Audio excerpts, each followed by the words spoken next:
Chapter 42. Joseph's brothers sent to Egypt.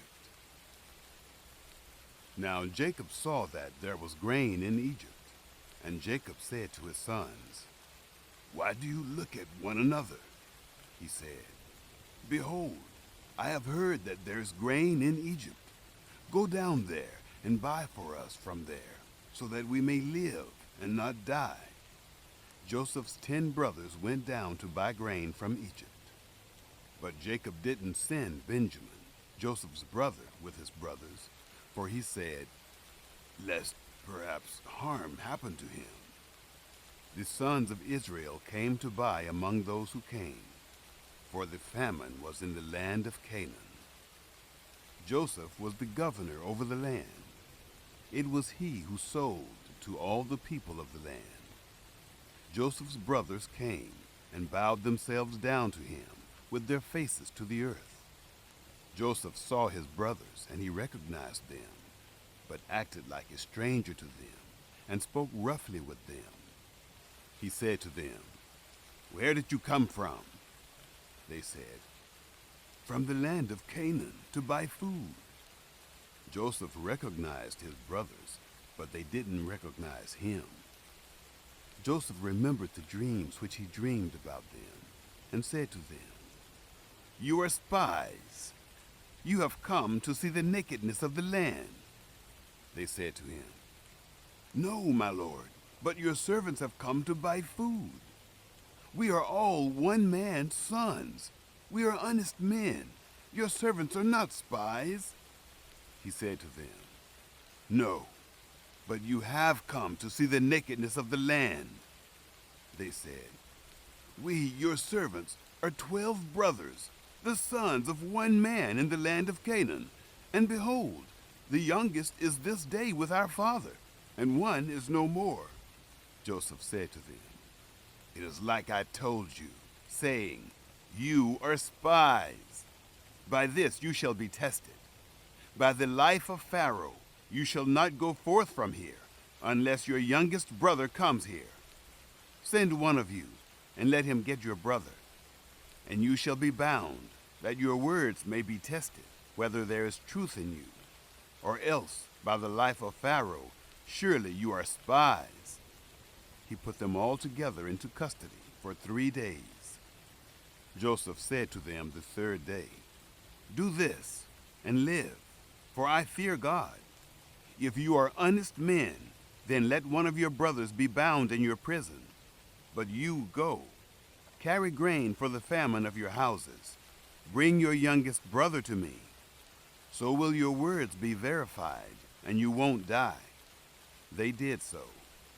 They said one to another, "We are certainly guilty concerning our brother, in that we saw the distress of his soul when he begged us, and we wouldn't listen. Therefore this distress has come upon us." Reuben answered them, saying, "Didn't I tell you, saying, 'Don't sin against the child,' and you wouldn't listen? Therefore also, behold, his blood is required."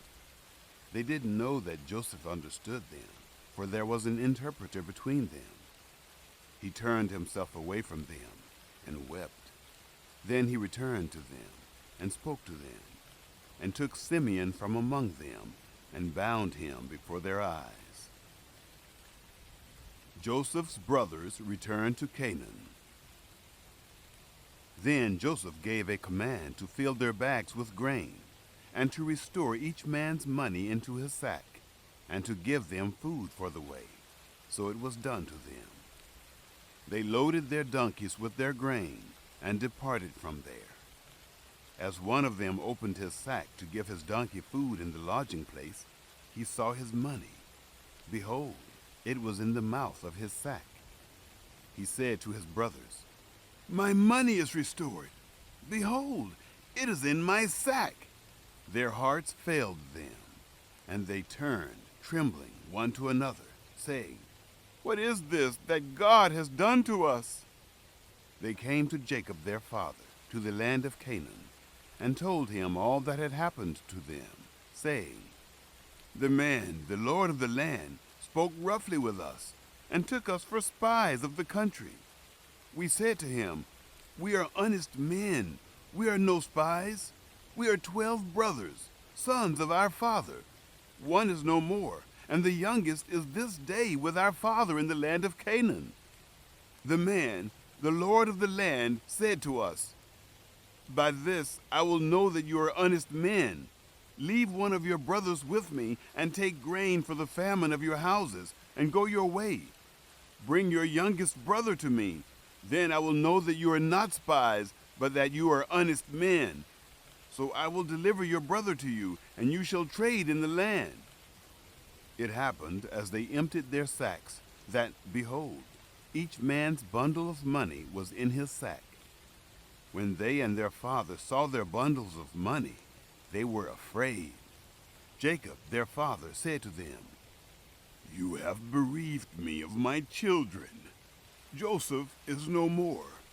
Simeon is no more. And you want to take Benjamin away. All these things are against me.' Reuben spoke to his father, saying, 'Kill my 2 sons if I don't bring him to you. Entrust him to my care, and I will bring him to you again.' He said, 'My son shall not go down with you, for his brother is dead, and he only is left. If harm happens to him along the way in which you go, then you will bring down my gray hairs with sorrow to Sheol.'